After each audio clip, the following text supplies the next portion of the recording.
Good afternoon, fellow patriots. Welcome to the Tuesday edition of the Tom Trento Show. Bad guys, government lies, and Muslim spies. We're coming to you live on WSBR 740 AM and from an undisclosed location for fear of government reprisals. We have an exciting show this afternoon, folks. Yes, we're going to hear a Skype report from none other than Tom Trento, live from Israel. We're going to get an election report, where, as you all know, it's morning again in America. Are you happy about that one? Very happy about that. We're going to talk about specific policy initiatives that the Republicans must put on Obama's desk in this new session of Congress beginning in January. And finally, we're going to have a Veterans Day tribute to all our sons, fathers, mothers, daughters, sisters, and brothers who have served and are serving this great country. This is Peter Feaman coming to you as the guest host for Tom Trento, because right now we're going to hear from Tom Trento coming to you from Israel. Tom, are you there? I'm here, Peter, alive and well, and thank you very much for filling in for me. And don't let those guys corrupt you on my show, okay? It's a constant struggle, but we can overcome. So what's going on over there in Israel, the home of our best ally in the Middle East? It really is. Today, I had an opportunity to meet with Major General David Ivey, and he is just a wonderful individual, very unassuming gentleman. And it turns out that he was the commander of the Israel Defense Force in 1981 and oversaw the Operation Opera. And that was the attack against the Osirak nuclear plant in Baghdad. And I sat down and talked to this gentleman about the situation and what he did and what his team of F-15, F-16 pilots did. And on his bookcase, he had pictures with Reagan and Bush, and just an unbelievable piece of history. I put a little 1 minute blurb up on my Facebook page, and he's agreed to do a full 1 hour documentary on that whole story for us. A 1 hour documentary? It was amazing. Have you talked to me about that, Tom? Have you talked to me about that 1 hour documentary? That's the first documentary. The other documentary was from General Frakash, who was the head of Israeli security. I met with him yesterday, and it's amazing. And today, I took a tour. I was given an inside look into the IAI, Israel Aeronautical Industries, and I went into the UAV, the Unmanned Aerial Vehicle Division, and they showed me, I couldn't believe they were showing me some of the stuff they were showing me, but the various UAVs, we went to the control room, we looked at it, and I have all the video. And bottom line, Peter, your statement about our number one national security partner, they are, but we got some problems here in Israel. Problems? What kind of problems?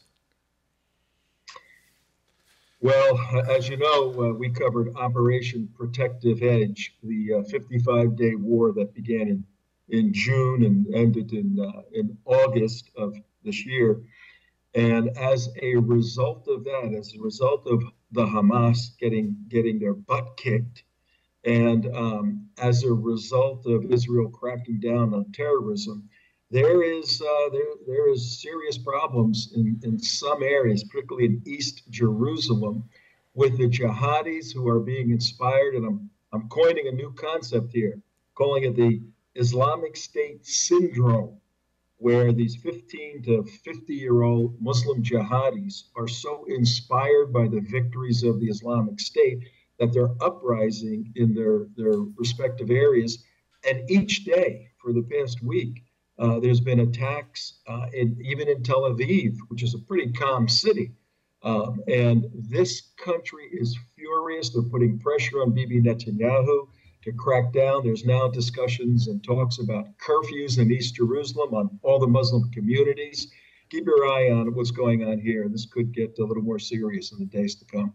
Wow, that's a pretty scary report. There's no doubt that the apparent success by ISIS or ISIL in your part of the world is inspiring and will continue to inspire young jihadis, which is why, Tom, you might want to comment on this. Why won't our president take a stronger stand against this clear and present danger that we face, not only here in the United States, but obviously which threatens the existence of Israel?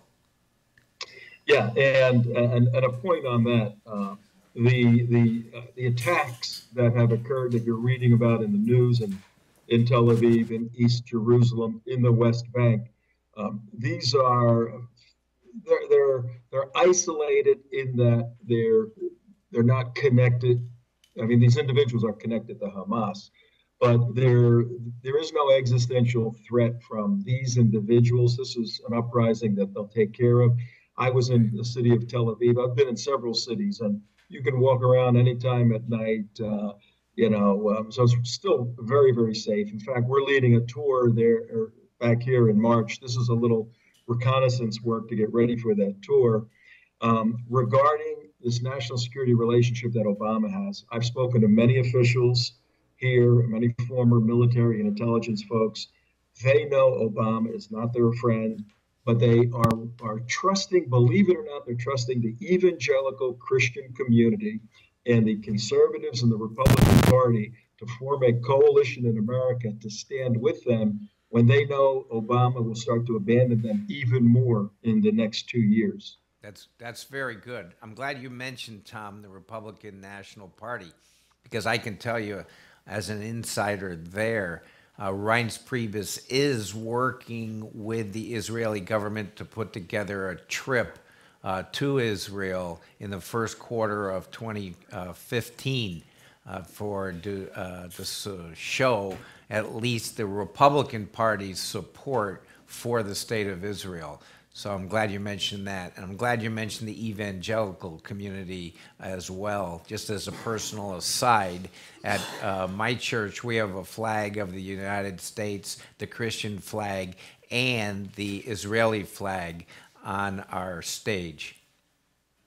That's great. At my church, we have the same thing, and then we have the flag of Italy too. So, and at my church, yes, at the Unitarian Church, we have the flag of Israel, flag of the United States, flag of Hamas. We have them all. I mean, right. we don't separate anybody. We don't. You don't discriminate. Okay. We don't discriminate. You might want to reevaluate where you go on Sunday. Just saying. Hey, Peter, let me express this, Peter.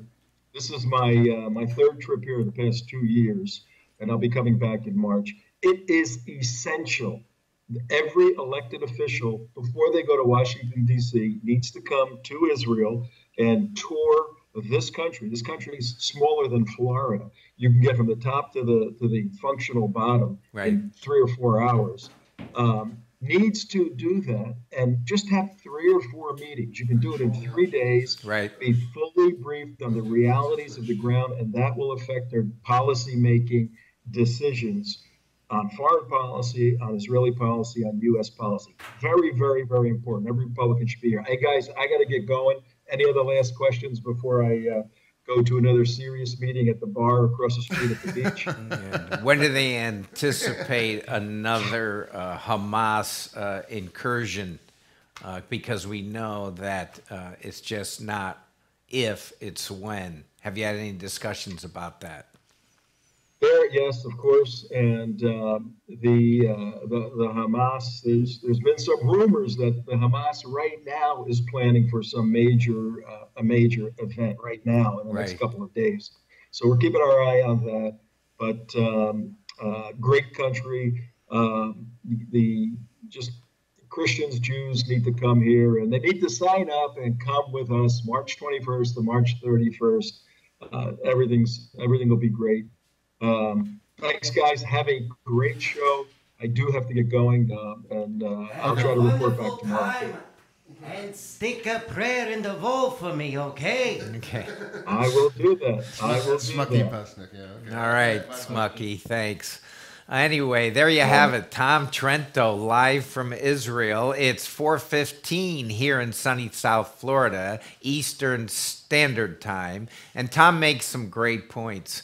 Everybody, if they have the opportunity, should go to Israel. Israel stands as a bulwark, as a front line, if you will, between freedom in the West and the Islamic supremacists in the East. And we must do everything we can to support the country of Israel, not only for their security, but for ours, and really for the entire West as well. Right. So, Tom, thanks for all you're doing. And on this Veterans Day, you should be considered a veteran as well. You're doing a great job.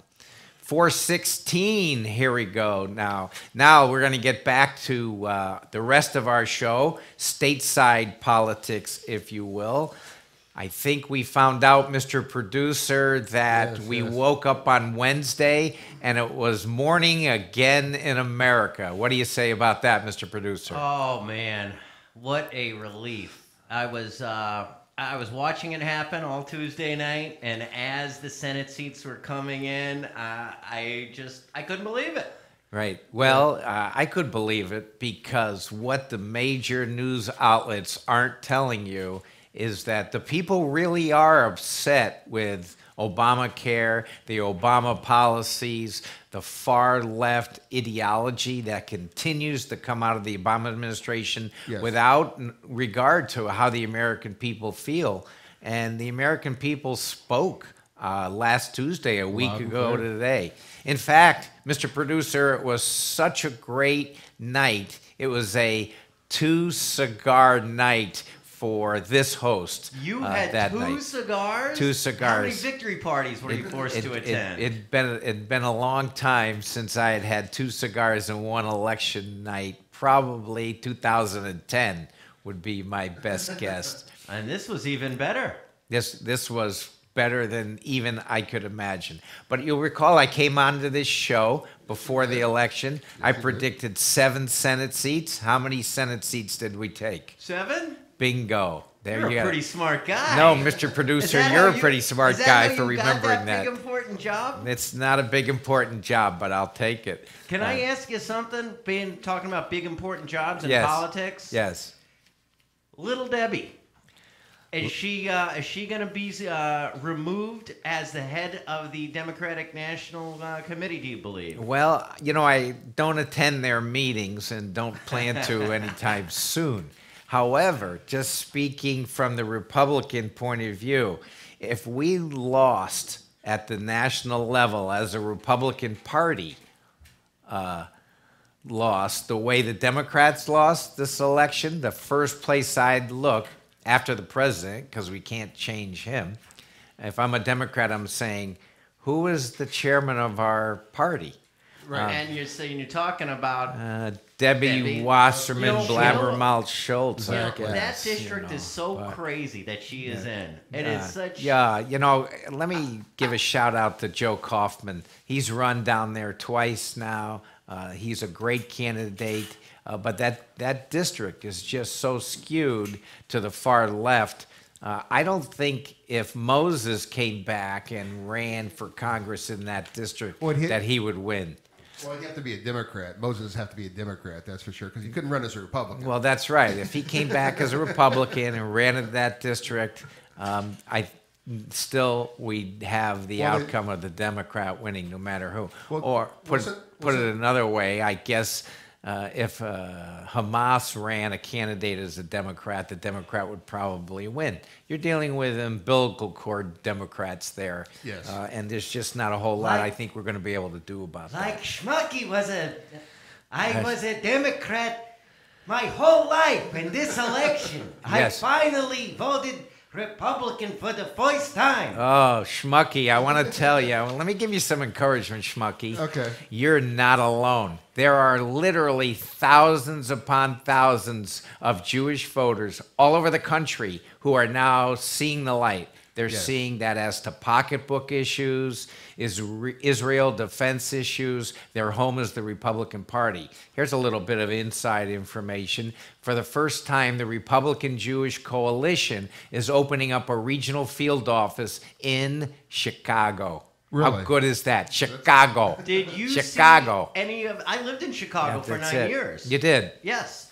Did you see any of the videos of the black clergy going crazy on how the Democrat Party has just taken them for Abandoned granted them? and Yeah. done nothing for them? Correct. I mean, the outrage. Correct. It was so. And It was shocking but refreshing. there is a wake-up call going out to a whole bunch of voters, voting groups, who always thought that the Democrat Party had their best interests in heart, and now they're figuring out that it's the Republican Party that really stands for strong families, economic opportunity, jobs. Those are issues that resonate with all voter groups. And so we made a special effort through Reince Priebus and the RNC in this cycle to reach out to voter groups that we hadn't reached out to in the past, specifically black minority folks who could be persuaded, especially black pastors, for example,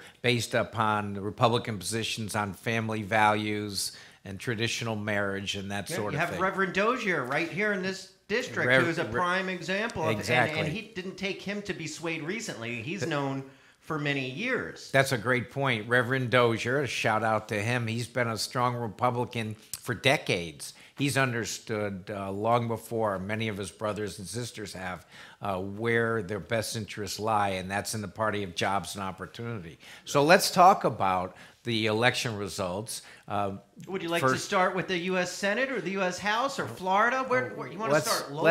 What do you want to do, man? Let's start with the big picture and work down to the smaller picture here in Florida. So we'll start, obviously, with the U.S. Senate. That's the one that has you the most pleased, isn't it? It does, because we're going to pick up another one next month. If you look at your map, you'll see the state of Louisiana is neither red nor blue. That's because they have a runoff coming in December. Mary Leandro. And who stole her election the first time around from Woody Jenkins. She's not going to have enough support to steal a victory again this time. Right. Mary Landrieu, I'm going to predict, is going to go down. When I hear what they tell me inside the Beltway, that the DNC is withdrawing their money support. Oh, really? Mostly because they're broke and they owe money. But secondly, I think they see the handwriting on the wall. It's a wave election.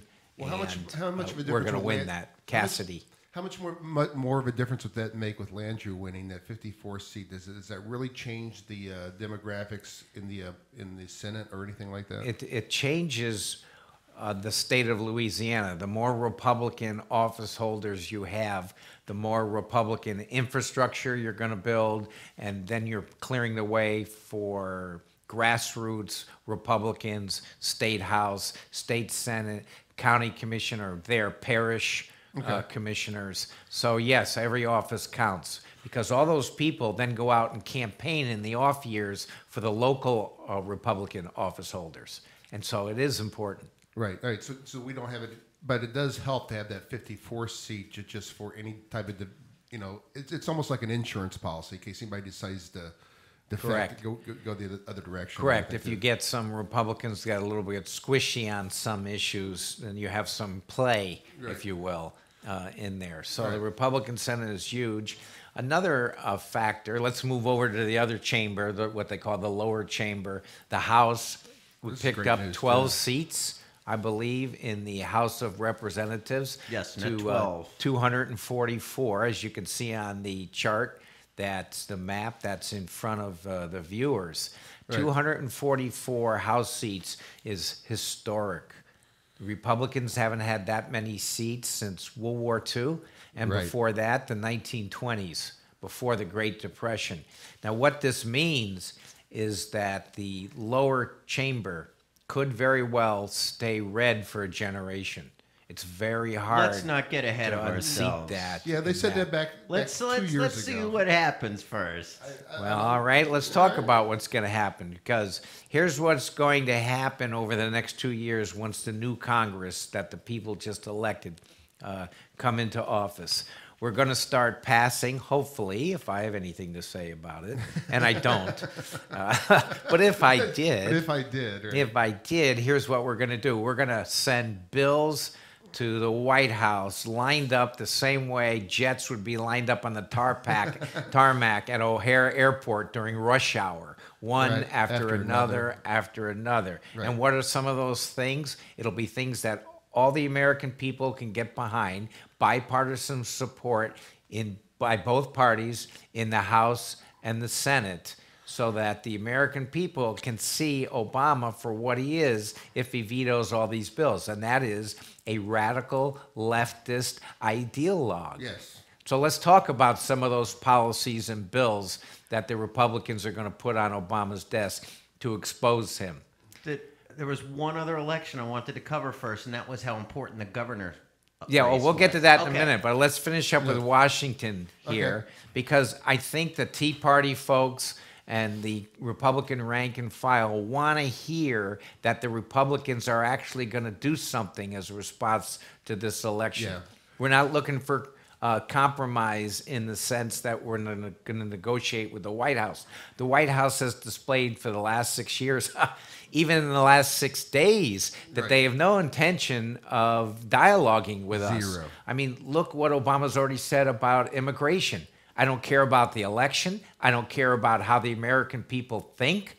I'm going to do executive orders on immigration. Goodness gracious.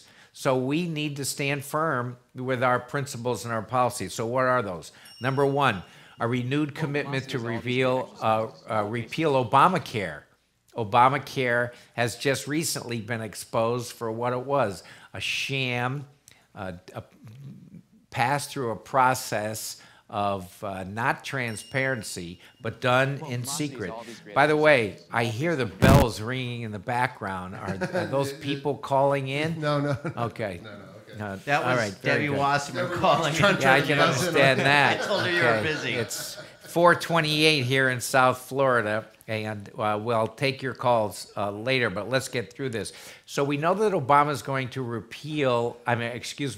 Obama will veto an outright repeal of Obamacare, but we're going to do that anyway just to send a message. And then once that veto, I should say, is made, we're not going to try to override the veto. We will then dismantle Obamacare one bad part at a time. For example, we're going to stop getting between patients and their doctors. We're going to stop the mandatory part of Obamacare. We're going to get health care affordable again.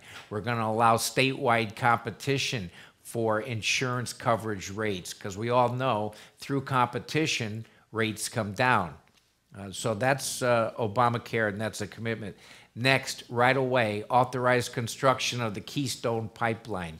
Goodness gracious, there's 30,000 jobs right there waiting to be filled once we authorize the building of the Keystone Pipeline. In fact, let me talk about energy for a second, Mr. Producer. Yes. All right. We have an opportunity that's historic here in the United States that we haven't had for 100 years. Because of advancements in technology, America can be energy independent. That's right, you heard me right. Energy independent, free from Mideast oil, free from Mideast blackmail, free from Mideast pressure because of gas prices and oil. We can be energy independent. It's an historic opportunity, and we must seize it, and our leaders in Congress must seize this opportunity. So that's independent energy sources. Well, I'm so glad you brought that up, Peter, because I've been a big proponent of energy independence. I mean, it's a lifeblood of our country, and we can do it so easily with natural Correct. gas. When I used to work down in home in Louisiana, down in the oil fields down there, Right. there would be maps in the Gulf of Mexico. And I asked the guy on these maps, the blue dots and the red dots. I go, what are the blue dots? He goes, well, those are oil wells. I go, well, what's this massive amount of red dots there? And they go, oh, that's natural gas. I go, what are you doing with it? He goes, well, it's capped. They're just sitting there. Right. Now, this is not stuff we have to go find, have to go drill for. Right. We know where it's at. It's already there. We just need an infrastructure to bring it to market. Correct. It's clean, it's environmentally friendly, it's cheap, and it's good for America's security. Any Right. questions? Yeah, no. Thank you. I mean, it's very End simple. of that You know, discussion, it's very right? simple. I mean, It's as very much simple. as much as it has grown, the amount of energy produced domestically has grown. That is with no help from this federal government. That all those gains are on private lands. I'll do you one better. Not only no help, opposition Right, from exactly. the current administration. Imagine an administration that actually wanted to become energy independent instead of impeding it, actually facilitated it. Exactly. Right. It's not only would be morning again in America as we started the show, it would be America's century again. I tell you what, I can't overstate and overstress how important that energy independence is because, A, not only do your gas prices go down to less than $1 a gallon. You remember those days, Peter? I'm old enough to remember that, but Yeah. don't remind me. I remember very well. Don't remind me. And what's your name again? Schmucky Schmucky, Putzman. right. I sent you $18 and you can't remember my name. Actually, I'm glad you mentioned that, Schmucky. You know what the average contribution to the Republican National Committee was last year? What's that? $58. Really? Oh, big 50. spenders. We raised $13 million plus, and the average contribution was $58. What does that tell you? Tells you that It's the the Republican everyday Party, Joe that's getting involved. the Republican with you. Party represents the schmuckies of the It does. world, and that's important to remember. Let's move on. Okay. Let's. All right. Cut the corporate income tax. You want to bring jobs back to America? Oh, God, Cut yeah. the corporate income tax and make it competitive with what the corporate income tax is of other countries around the world. Will bring jobs back home. What is the? I'm sorry. Go ahead. What do you support the flat tax idea? Do you afford, Of course, I support the flat tax. I think every reasonable American understands the common sense of that. Right. That's such a leap, though, to get from where we are today, which is the most complicated tax system in the world, to a flat tax. So we've got to do it incrementally. Well, my question is, Sure. it goes right into what you were just talking about the corporate tax structure. If Right. you have a flat tax, a retail tax, if you will, that money is just going to come flooding back into the United States. And you're talking about massive job growth. Trillions and trillions and trillions They're of just dollars sitting doing Correct. nothing The overseas. The Correct. United States will become the Bahamas, the Switzerland bank of the world. Correct. It really will be. Think how exciting that is. Between energy independence Right. and cutting the taxes. Just those two things. Just those two things. Goodness gracious, we'll be in a position I don't think we've ever been in the history of the world. And one other point about the energy independence. This is the other thing. We get a lot of our oil from Saudi Arabia, and every time we put $1 into the tank, we're giving 66 cents to Saudi Arabia and other bad guys who want to kill us. We're giving 66 cents to intolerance. Yes. We're giving 66 cents to the oppression of women. We're giving 66 cents to people who don't believe Right. in free speech, don't believe in freedom of the press, and believe in the supremacy of the male gender over the female gender. Right. Those are the laws in Saudi Arabia. Those are the laws in Iran. Let's get energy independent and stop gender discrimination. Simple. Yep. You talk So- Well said. There you now, go. Are you the head of the party, or are you going to be running for office? I am merely a national committee man from the state of Florida, a voice crying in the wilderness, just a if you lonely will, big cheese out for there. changes. Yes, but we're getting there. I mean, look what Reince has done this year, but that's a subject we'll hire another time. Now, here's the next policy initiative we're going to put on Obama's desk: veteran support. We need a bill. It was already passed by the House. It's called the Hire More Heroes Act. And on this Veterans Day, there's no better day to talk about the Hire More Heroes Act, which is a bill passed by the Republican House, which gives monetary incentives to companies to prefer veterans over other applicants in order to bring our veterans back into the workforce after they've been overseas. Well, and it's not a strange concept, because it used to be that with back during the Kennedy years, where you had the what was the workforce that he had? The Peace Corps? Peace Corps.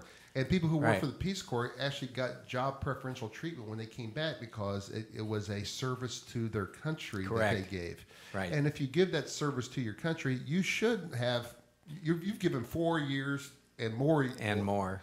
You should get at the head of the line, look at as far as everybody else Correct. is concerned. And it has a double effect, because when the government sends the message to our American youth that they're going to be supported when they come home, it'll Right. encourage folks coming out of high school to consider the military as an option for a career, either Exactly. short term, 4 years, as you say, Mr. Producer, or longer than that. And it begins to help the volunteer army, I love it. encourages Yeah, people to I love serve, encourages patriotism. It's a win-win. It also encourages people to pull their pants up when they walk around the town. That's, Mucky, your cultural insight defies explanation. It's so good.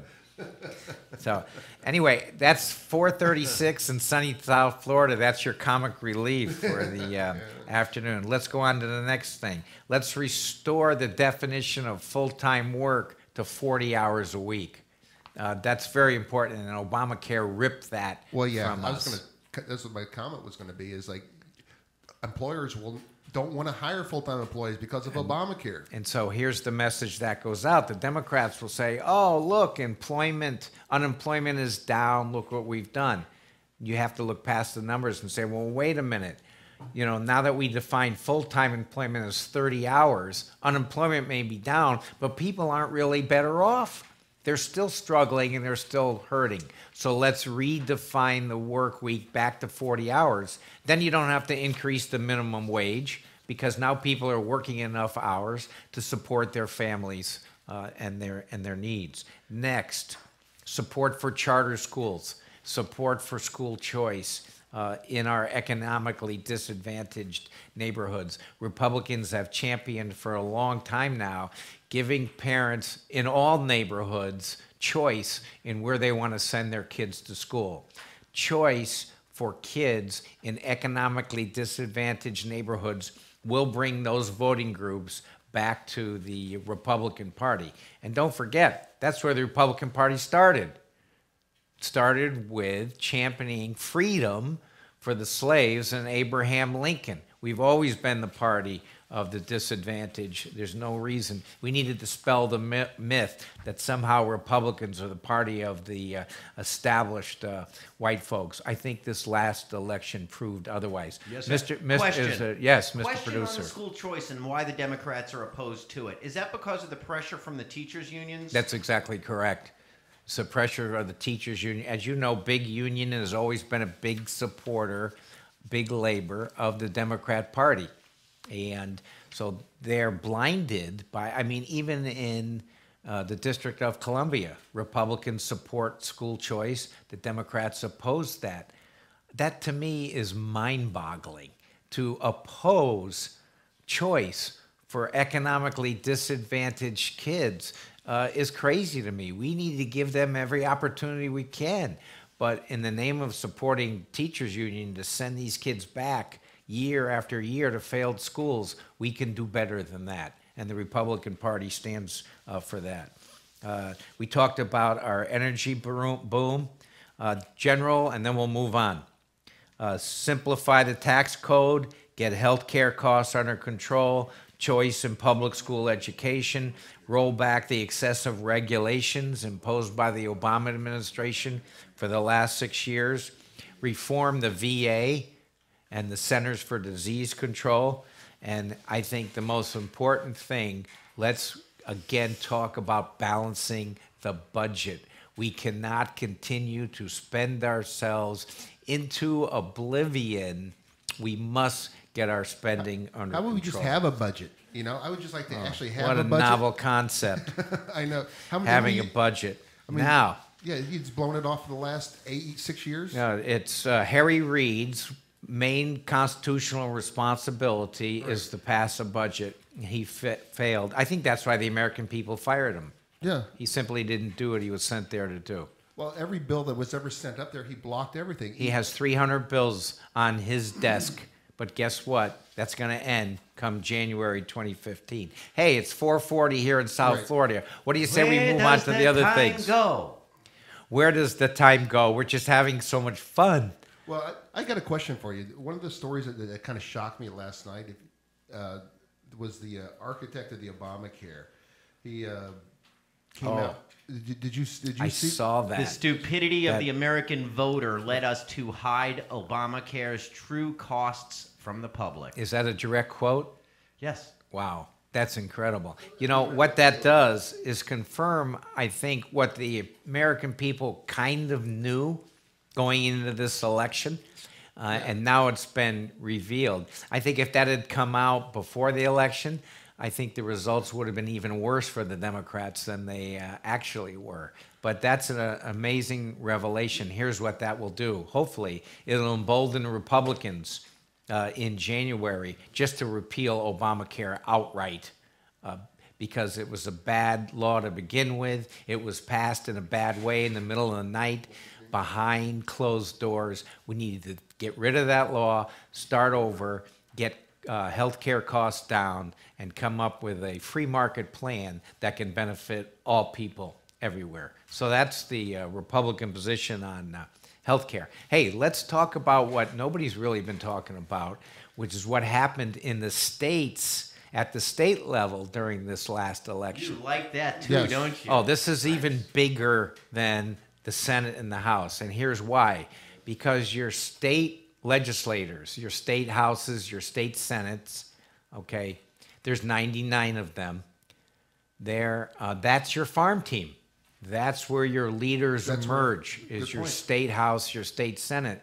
And we now control more state houses and more state senates than ever in the history of the Republican Party. And we picked up 4 governorships. I think we've got a map of governorships on the screen that you can take a look at. You can see it's very red. We've gone from 30 to 34 Republican governorships. Here's a dirty little secret nobody wants to talk about. In Obama's home state of Illinois, we elected a Republican governor.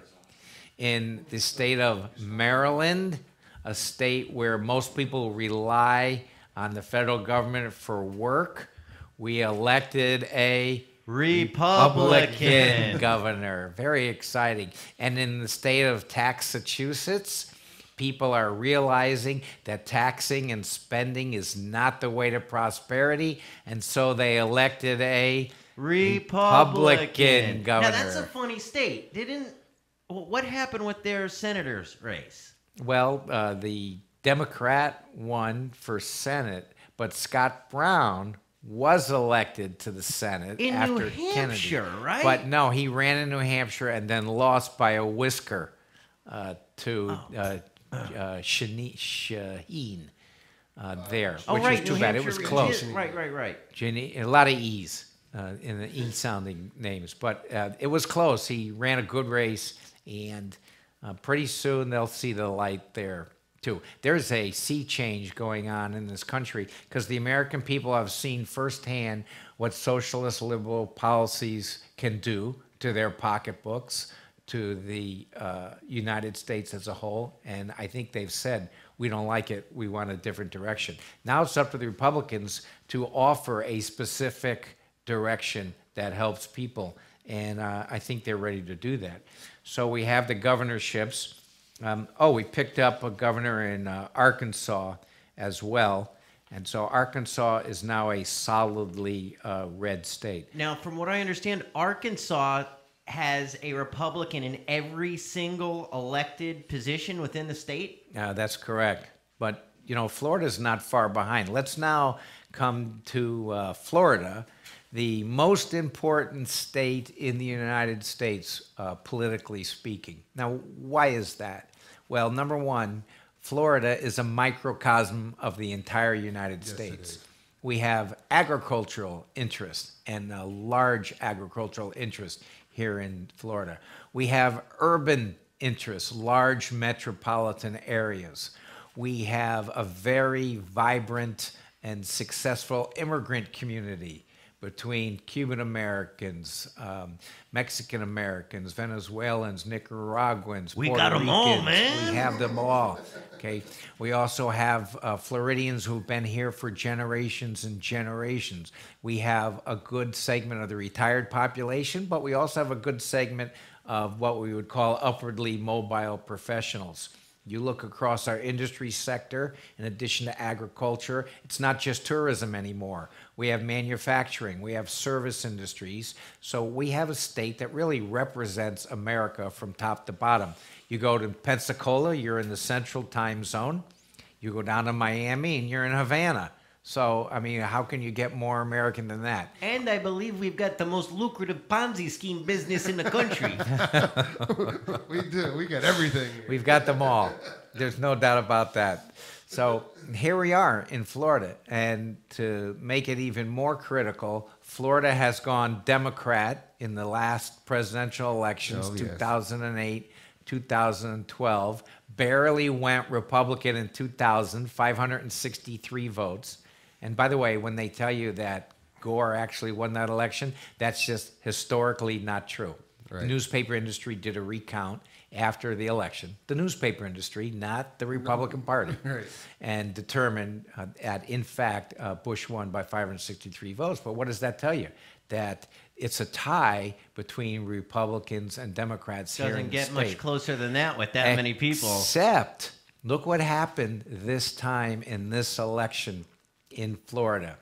Our Attorney General reelected Pam Bondi by a wide margin. Landslide, yeah. Our Commissioner of Agriculture and Consumer Affairs, Adam Adam Putnam, yeah. won by a huge margin.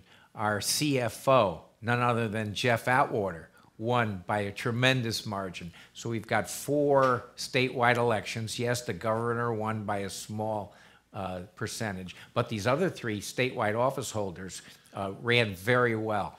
So that's incredible. It shows that even though the state is split pretty evenly between Republicans and Democrats, we have the better candidates and the better message. Also, in our state house, we picked up so many seats that we now have a super majority. Really? In the- so, in the like State House. issues that happened with ALAC a few years ago probably Yes. wouldn't have happened had we had that supermajority. That's at the time. correct. That's correct. And we're picking up county commission seats all over the state. So people are beginning to understand that freedom, prosperity, free markets, school choice, those are the things that people want, and those are the things that the Republicans stand for. Mr. Producer, did you have a question? Yeah, I noticed that in Palm Beach County, I was looking at some of the demographic data last night with them, and I saw Palm Beach County had nearly a 50% turnout here as far as the election was concerned. Correct. And what was that? Do you know what the numbers are across the state as far as Yes. and the Republicans and It was about 50% turnout overall. Really? On the whole state. that's pretty good, especially when the rest of the country is like a third. Yeah, but Obama's listening to the 50% that didn't vote. You know, Schmucky, is your brother Schmucky? That is because you are very smart too. You and Schmucky are very smart people. Isn't it kind of scary that we have a sitting president that actually cites support from the people who didn't vote? Wait a minute. But the other 2/3 that didn't vote Yeah. speak louder. That's right. Because there's twice as many of them. We have a Democratic Republic. Screw the voters. I mean, that is just unbelievable. I- 2/3 of the people that didn't speak spoke. Well, And what, they all liked me. Okay, that's right. what did they say? Right. They said, "You're the man." You're the man. Yeah. They said, "Hope and change." You know, if I'm ever running for political office, you know, I don't think I'd run in that strategy of counting on non-voter support. I want everybody to stay home. Right. and let me know how much you support me. By you staying home, you can send a message. I Which think I'll that's a get good loud and idea. clear. I like that. That's good. So, but let's Debbie, get serious are you for a listening? second. While we're kind of celebrating what's just happened, let's remember this. If Republicans and like-minded independent voters, Tea Party folks, do not come out to vote for our candidate in 2016 for president, Right. we'll lose in Florida again to that candidate. Yes, we will. So my message to the Republican Party of Florida is this. Let's start right now to build the infrastructure so that we can have a grassroots machine in the state of Florida that will overcome the grassroots machine that the Democrats have counted on in the last 2 presidential cycles. So we need to start right now. Traditionally, Republicans, since they are hardworking Americans who have things to think about other than political power, they come out to vote in off-year elections, and then in the odd-numbered years, 2015, for example, they go back to their jobs, they go back to their farms, they go back to their families. Yes. Get Yes. out of here. Novel I concept. thought they were canvassing for Right. the whole time. Well, you see, you're talking about Democrats. Democrats, Because okay. Democrats, their primary, see, Republicans are the party of values and principles. I know that doesn't always come through, but basically that's true. Democrats are in it for the acquisition of and maintenance of power. So therefore, they never rest. Well, that's the so whole in point the of off immigration. years, they're building. They're building. So guess what? We have to take a page from their book and build our own grassroots machine in 2015. Mr. Producer. I have a question. Yes. The diminishment in the United States in labor unions. Do you think that has had a little bit of effect? Did that start to show through in this election, possibly, without all the mandatory Yes.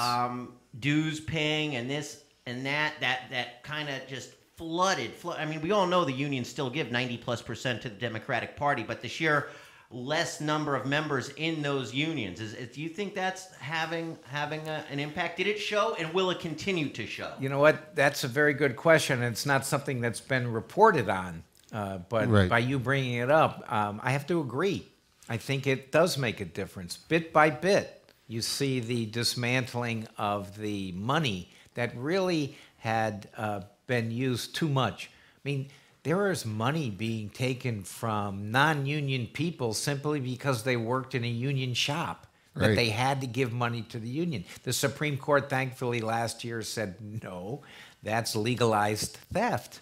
That's their And money. You Wisconsin can't was compel amazing, them. amazing Well, I was gonna the say amount Scott of Walker. teachers that dropped from the union. Right. Their membership dropped by what, 30-40%, if Right, I'm not that's mistaken? huge. And what's the result? Scott Walker gets elected for the 3rd time in Wisconsin, the home of the Progressive Party.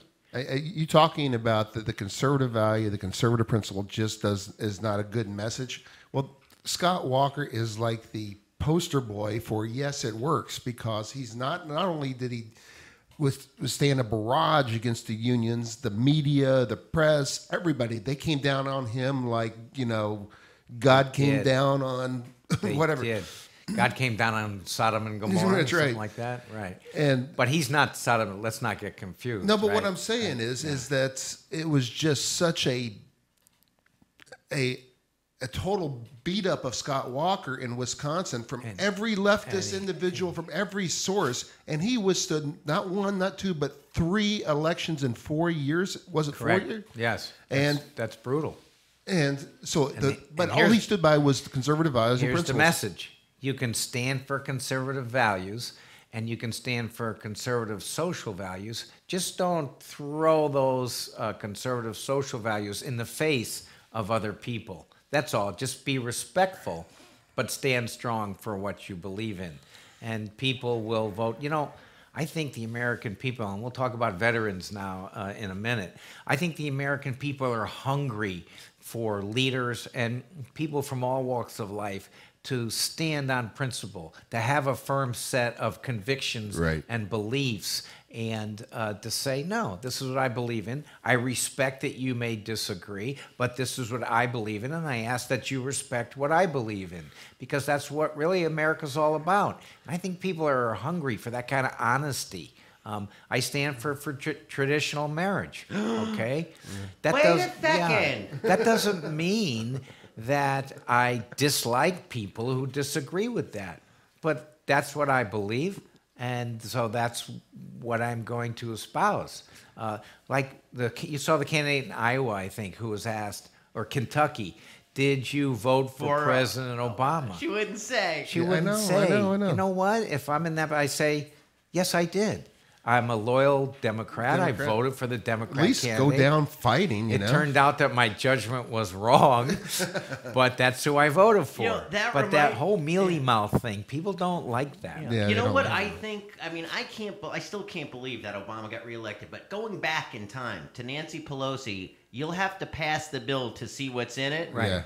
It's that lack of transparency in this administration that made Wow. all claims that it was going to be the most transparent Right. administration in American Right. history has turned out to be Wow. the most opaque. Wow.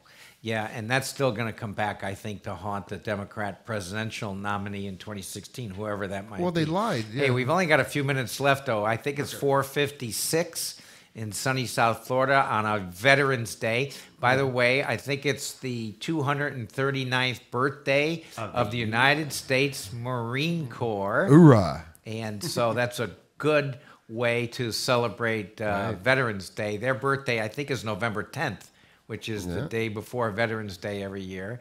I want to give a shout out to all those in military service, but especially I have to give a shout out to the Marines, because my son happens to be active duty United States Marine Corps, currently stationed in Quantico, except today, as service requires, he's boarding a plane tonight to go to Germany. Right. He couldn't tell me what it's about, but he's going overseas because duty calls. And you know, today we give thanks to the thousands upon thousands of American men and women who have done just that. When duty called, they got on a plane, they got on a boat, they got on a landing craft, they got in a jet, and they sacrificed their families, they sacrificed their personal time, they sacrificed everything for the good of the country. And on this Veterans Day in 2014, let's all get together, take a moment out, and first say a prayer. Say a prayer of thanks and say a prayer for safekeeping for all our men and women in uniform. And let's give public thanks to those that have served so well, past and present. You know, my dad was a World War II bomber, B-17 pilot. Really? Really? I didn't know that. 35 missions over Germany. He never talked about it all that much. 35 missions? Yes. Okay, we're going to talk about that, Peter. What was the average? Wasn't it an average 20% to go down? 50%, actually. No, Let- per let him- mission. Per mission, Let him wasn't it? finish. Per mission, half would come Oh back. my God. He was in what was called the Lucky Bastard Club because he came back and was able to come home. But he did win the Distinguished Flying Cross. He never talked about it. His co-pilot was killed. His bombardier was killed. He had his landing gear shot up, lost an engine, got the plane safely back, and never talked about it.